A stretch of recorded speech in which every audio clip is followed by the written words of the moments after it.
Hi guys. तो आज हम लोग बात करने जा रहे हैं एस्बेस्टस के बारे में। और एस्बेस्टस में हम लोग आज बात करेंगे पार्ट टू पर। और जो चीज़ें आज हम लोग बात करने वाले हैं वो पार्ट वन में बात नहीं हुई है। ख़ास तौर पे आज सेफ्टी मेजर्स को लेकर के आज हम लोग बातचीत करेंगे। तो चलिए, जैसे कि आपको पहले बताया गया था कि एस्बेस्टस 6 प्रकार के होते हैं। तो मैं आज के वीडियो में, देखिए यहाँ कोने पे, आज मैंने दिखाने की कोशिश किया है कि 6 तरह के एस्बेस्टस कैसे होते हैं, है ना। एंथोफिलाइट है, आपका एमोसाइट है, क्रिसोटाइल है, उसके बाद ट्रेमोलाइट है, उसके बाद करोसिडोलाइट है, उसके बाद एन एंटीनोलाइट है। ये 6 प्रकार के हमारे एस्बेस्टस होते हैं। अब हम लोग आगे बात करेंगे एस्बेस्टस प्रोडक्ट के बारे में। एस्बेस्टस प्रोडक्ट की बात अगर हम करें तो आज इंडस्ट्रीज के अंदर, कंस्ट्रक्शन के अंदर पाइप को लैगिंग करने के लिए सीलिंग, रूफ, हॉल, ये सब में भी इसका बहुत ज़्यादा प्रयोग होता है। ठीक है। और जब इसको यूज़ किया जाए, यूज़ करने के बाद जब इसको निकाला जाए तो हमें केयरफुली निकालना चाहिए। ठीक है। तो केयरफुली हमें निकालना चाहिए। और हेल्थ का जो रिस्क होता है उस चीज पर भी हमें ध्यान रखते हुए काम को करना चाहिए। तो आइए, कुछ एस्बेस्टस के जो प्रोडक्ट्स है उसको यहाँ मेंशन किया गया है। उसे आप केयरफुली देखिए। पहला हम आपसे बात करेंगे एस्बेस्टस, है ना, सीमेंट के बारे में बात करेंगे। जैसे कि आप यहाँ देख सकते हैं, ये पाइप बना हुआ है। ठीक है। और आपका ये एस्बेस्टस सीमेंट शीट बना हुआ है। ये भी आपका एस्बेस्टस सीमेंट शीट बना हुआ है। तो इसमें भी एस्बेस्टस का यूज किया जाता है। फ्लैट और कोरुगेटेड, देखिए ये आपका फ्लैट है, ये आपका कोरुगेटेड है, और ये आपका गोलाई करके है।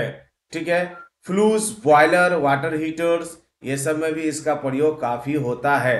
तो जैसा कि यहाँ दिखा रहे हैं आपको, एक बॉयलर है, बॉयलर में भी इसका यूज किया गया है। अब आगे हम लोग बढ़ेंगे। आगे बढ़ने से पहले आपको हम कहेंगे कि आप पहले ध्यान से इन सारे इमेजेस को देखिए। और यहाँ जो लिखा हुआ है उससे मिलान कीजिए। ध्यान से देखिए और मिलान कीजिए। आपको बहुत सारी चीजें जो है ना क्लियर हो जाएंगी कि मैंने जो जो यूजेस को लिखा है, और क्लियर उसका मैंने फोटो को भी क्या किया है, डिस्प्ले किया है। तो इससे आपको बहुत बड़ा बेनिफिट होगा। तो प्लीज देखिए, 30 सेकंड के लिए मैं होल्ड करता हूँ।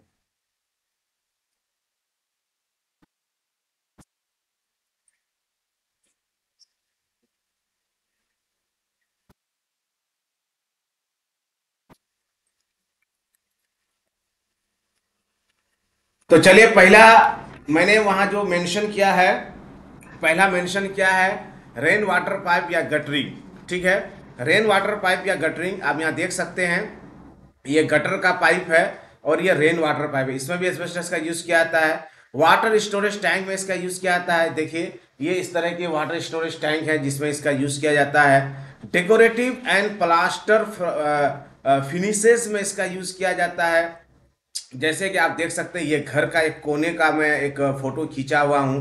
आप ध्यान से देखिए, इस तरह का हम लोग डिजाइन अक्सर घर पे देते हैं। ठीक है। इसमें भी इसका यूज किया जाता है। उसके बाद है फ्लोर टाइल्स और रूफ टाइल्स में भी इसका प्रयोग किया जाता है। ठीक है।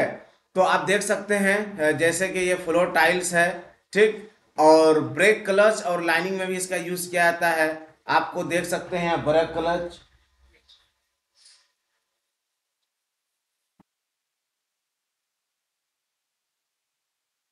ब्रेक क्लच और लाइनिंग में भी इसका प्रयोग किया गया है। ठीक है। उसके बाद आप देख सकते हैं एस्बेस्टस इंसुलेटिंग बोर्ड। ठीक है। एस्बेस्टस इंसुलेटिंग बोर्ड का मतलब ये होता है, बहुत सारे हम लोग इंसुलेटिंग बोर्ड वगैरह में यूज कर सकते हैं। ये जो आप फिगर देख रहे हैं यहाँ देख सकते हैं, यहाँ इंसुलेटिंग के तौर पे इसको यूज किया गया है। फायर ब्लैंकेट, आप ये देख सकते हैं, ये एक फायर ब्लैंकेट है, एक कंबल के रूप में है, और इसका यूज किया जाता है। बताते हैं विकास के। उसके बाद आपका कार पार्ट्स है। जैसे कार पार्ट्स में ये देख रहे हैं। ठीक है। इस तरह के जहां खास तौर पे जो व्हील होते हैं या जो ब्रेक होते हैं, काफी हीट होता है, तो फायर ना हो या इस तरह का किसी तरह का स्पार्क वगैरह ना हो, वहां भी इसका यूज किया जाता है। ठीक है। और आपका बॉयलर टैंक एंड पाइप्स में, जैसे ये आप पाइप देख सकते हैं, ये देखिए आपका एस्बेस्टस इसमें भी लपेटा हुआ है, और ये आप टैंक देख रहे हैं, इसमें भी एस्बेस्टस जो है बॉयलर है, ठीक है। और ब्रेक क्लच में भी इसका यूज किया था, क्लच जो होता है इसका, इसमें भी इसका यूज किया जाता है ताकि ज्यादा से ज्यादा हीट ना हो। आगे हम लोग बात करेंगे स्टोरेज की। तो यहाँ कहा गया है कि all asbestos materials and removed from और used on a job shall be stored in a approved and container at all times for new construction. Only that amount of asbestos material that is immediately required for operation shall be moved, है ना, to the work area। यहाँ कहना ये चाहते हैं कि जहां भी एस्बेस्टस को यूज किया जाएगा, या तो एस्बेस्टस को यूज करने से पहले कुछ चीजों का हमें ध्यान रखना चाहिए कि जो कंटेनर में हम उसको लेकर के जाएं वो अप्रूव्ड कंटेनर हो। जैसा कि यहाँ हमने दिखाने की कोशिश किया है, ये अप्रूव्ड कंटेनर है, बिल्कुल ये सील और पैक है, ठीक है। और जिस जगह में इसको स्टोरेज किया जाए, रखा जाए, वो एरिया भी हमारा सील और पैक होना चाहिए, जो स्टोर रूम होना चाहिए। और कहना यहाँ ये चाहते हैं कि जो कार्यस्थल है, जिस जगह पे आप उसको ले जा रहे हैं, तो उतना ही आप एस्बेस्टस को लेके जाएं जितना आपको यूज करना है। उससे ज्यादा एस्बेस्टस का प्रयोग आप ना करें, उससे ज्यादा आप एस्बेस्टस को ना ले जाएं, ठीक है। आगे बात करेंगे ट्रांसपोर्टिंग की। तो approved container shall be used during the transportation of the asbestos material. All such container asbestos shall be clearly marked caution health hazard content asbestos. जब बताते हैं कि जब हम लोग इसको क्या करेंगे, ट्रांसपोर्ट करेंगे, एक जगह से दूसरी जगह ले जाएंगे, या बड़ी बड़ी कंपनी से जब उसको इंपोर्ट एक्सपोर्ट किया जाएगा, तो उसमें भी इस तरह से गाड़ी में आपका एस्बेस्टस लिखा होना चाहिए, हेल्थ हैजर्ड और कंटेंट एस्बेस्टस, इस तरह का मार्किंग लगा हुआ होना चाहिए। फिर यहाँ कह रहे हैं कि जिस जगह पे भी एस्बेस्टस को यूज किया जाएगा वो पूरा एरिया साइन और जो ये है चेतावनी बोर्ड है वो सारे डिस्प्ले हो जाना चाहिए पूरे एरिया में, पूरे लोकेशन में, जिस जगह भी काम होता है, ठीक है। और क्योंकि अभी तक एस्बेस्टस का कोई इलाज नहीं आया है सामने, अभी तक प्रेजेंट में एस्बेस्टस का कोई भी इलाज नहीं आया है, इसीलिए इसका बचाव ही सबसे बड़ा इलाज है कि हम जिस जगह भी काम करें उस जगह पे इस तरह का प्रिकॉशन लेके काम करें कि किसी तरह से एस्बेस्टस हमारे अंदर प्रवेश ना करे। आगे हम बात करेंगे वेटिंग एंड वेंटिलेशन की। यहाँ बात कर रहे हैं एस्बेस्टस को काटने की। तो क्या कहा यह गया है कि एस्बेस्टस को काटा कैसे जाए। तो एस्बेस्टस को काटने के लिए बेहतर यह होता है कि सबसे पहले उसको हम भिगा दें, पानी का स्प्रे करके उसको हम क्या कर दें, भिगा दें। और भिगाने के बाद जब हम काटेंगे तो एस्बेस्टस का जो धूल और कण और गर्दा होता है वो नहीं उड़ेगा, ठीक है। हार्मफुल तब भी रहेगा, बट ज्यादा जो गर्दा और धूल है वो आपका नहीं उड़ेगा, ठीक है।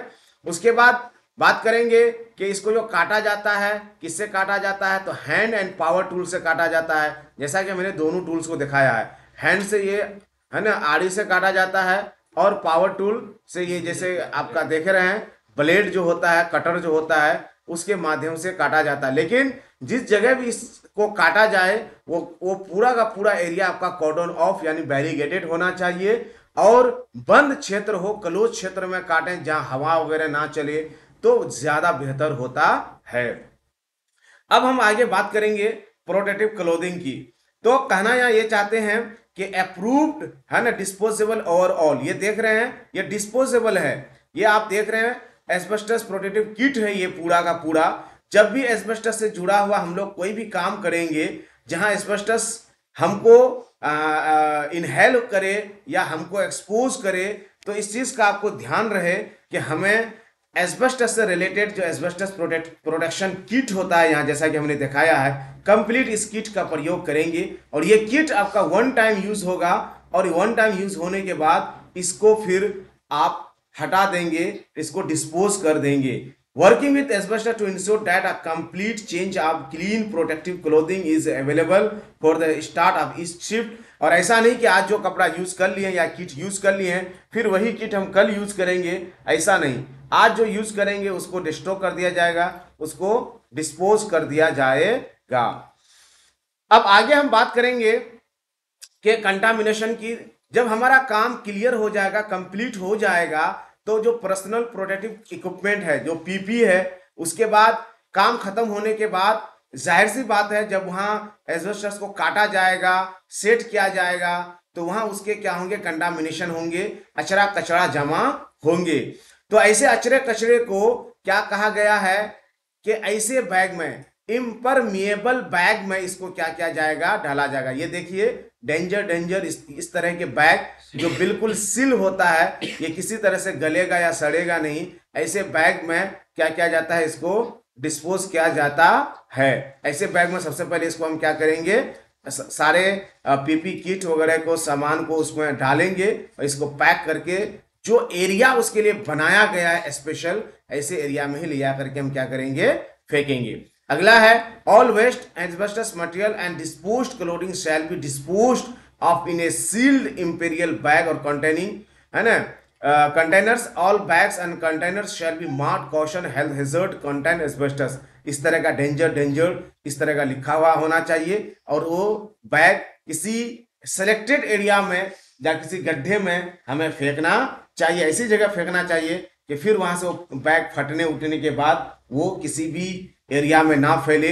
इसलिए उसको दफन ही कर देना क्या होता है, बेहतर होता है। किसी गड्ढे में स्पेशल उसके लिए बनाया जाता है कि उसको उस गड्ढे में सारे को डाल दिया जाए, ये बैग को, उसके बाद फिर बाद में उसको तोप दिया जाए। ठीक है, आगे हम बात करेंगे रेस्पिरेटरी इक्विपमेंट की। डेफिनेटली जिस जगह हम लोग काम करेंगे तो वहां इसके काफी क्या होंगे, धूल कण और गर्दा और इसके जो पार्टिकल्स होते हैं वो उड़ते हैं। आपको पता है कि इसके पार्टिकल्स इतने बारीक होते हैं, इतने बारीक होते हैं कि वो दिखाई तक भी हमें नहीं देते हैं। इसलिए जरूरी होता है कि उस जगह पे जब हम लोग काम करेंगे तो रेस्पिरेटरी प्रोटेक्शन लेकर के ही हम लोग काम करेंगे। इसलिए जितने भी एम्प्लॉय हैं उनको रेस्पिरेटरी इक्विपमेंट को कैसे पहना जाता है, कैसे उसका यूज होता है, रेस्पिरेटरी प्रोटेक्शन क्या होता है, all this thing should be, है ना, क्लियरली, है ना, ट्रेंड बाय ट्रेनिंग। ये सारी चीजें उनको ट्रेनिंग के थ्रू क्या करना चाहिए, बता देना चाहिए। जैसा कि आपके सामने यहाँ किट और रेस्पिरेटरी प्रोटेक्शन यहाँ दिखाया गया है, ताकि किसी तरह का अंश उसके अंदर ना जाए। All respiratory equipment shall be थ्रूली checked, cleaned, disinfected and stored at the end of each work period before use of other persons। बताते हैं कि जितने भी रेस्पिरेटरी प्रोडक्शन हमारा यूज होता है या इक्विपमेंट यूज होता है, वो काम खत्म होने के बाद हमारा क्या होना चाहिए, साफ कर देना चाहिए, उसकी क्लीनिंग कर देनी चाहिए, उसका इन्फेक्शन किसी तरह से नहीं होना चाहिए। ठीक है, आगे बात करेंगे हम लोग वॉशिंग एंड फैसिलिटीज की। डेफिनेटली जिस जगह हम लोग काम करेंगे तो उस जगह पे जो वर्कर काम करेंगे, भले वो किट के अंदर काम कर रहे होते हैं, लेकिन फिर भी हमें काम खत्म करने के बाद जो भी वर्कर्स अब निकलना चाहेंगे अपने घर के लिए, रूम के लिए, तो सबसे पहले उसको क्या करना चाहिए, हमें वॉशिंग फैसिलिटीज के पास जाकर, यानी शावर के पास जाकर क्या होना चाहिए, उसको नहा लेना चाहिए। जैसा ये देखिए आपके सामने शावर लगा हुआ है, ठीक है, और वहां अलग से रूम होना चाहिए ताकि वो अपना अच्छे से नहा करके जो उनका कपड़ा होता है वो क्या करेगा, अपना चेंज करके फिर अपना जाएगा। तो जैसा कि आपकी इमेज के सामने, इमेज के थ्रू आप देख सकते हैं, ये आप देख रहे हैं, ये पकड़ के जब खींचेंगे तो बहुत तेज पानी निकलेगा, जिससे आप नहा लेंगे और कोई भी अचरा कचरा या गर्दा आपके शरीर में होगा तो वो निकल जाएगा। ये आंखों को धोने के लिए, है ना, इमरजेंसी आई वॉश स्टेशन बना हुआ है, आंखों वगैरह को भी साफ अच्छे से कर सकते हैं।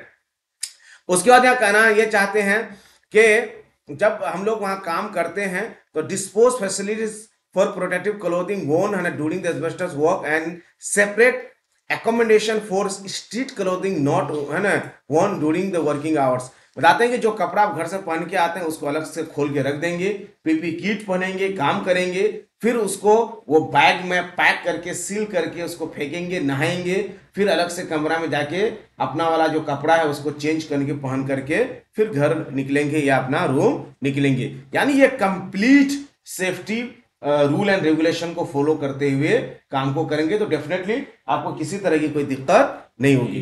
Cleaning of work areas and equipments, आप कहना यह चाहते हैं कि कॉन्ट्रैक्टर या जो भी वहां रेस्पॉन्सिबल बंदा है उसकी जिम्मेदारी होती है कि मशीन, इक्विपमेंट और वर्क एरियाज और उसके आसपास जो भी है, अगर वहां किसी तरह का एस्बेस्टस डस्ट वगैरह है तो उसकी पहले अच्छे से क्या किया जाए, क्लीनिंग करवाया जाए, और क्लीनिंग कराने के बाद ही वर्क साइट को किया जाए, छोड़ा or demolition. ठीक है, अब आपके The सामने danger एक is वीडियोस releasing को प्ले the किया गया asbestos है। fibers इस into the वीडियोस के air. थ्रू आप देख सकते हैं कि एक आदमी जो है एस्बेस्टस जो उसमें लगा हुआ था उस एस्बेस्टस को क्या कर रहा है, हटा रहा है।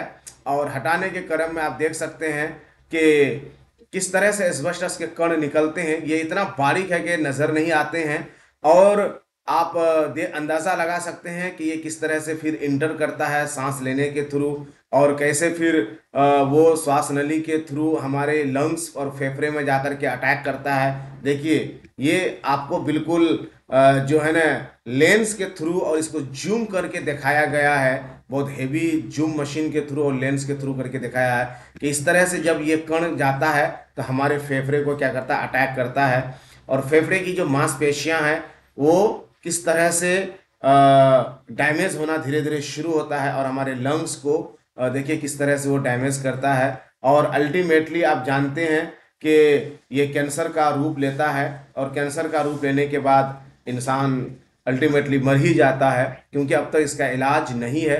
इसलिए ये हमारे स्वास्थ्य के लिए बहुत ही हानिकारक और खतरनाक है। इसलिए हमें चाहिए कि जब भी हम ऐसे एरिया में काम करें फुल प्रोडक्शन लेकर के हम काम को करें, बिल्कुल भी हम कोई भी लापरवाही हम ना करें, वरना अपनी जान को अपने हाथ से धोना पड़ेगा। ठीक है, और इसका इलाज बचाव ही है। इसलिए जो भी प्रिकॉशन और जो भी चीजें बताई गई हैं उनका पालन करें, उनका फॉलो करें। ठीक है, और मेरे चैनल को फॉलो करें।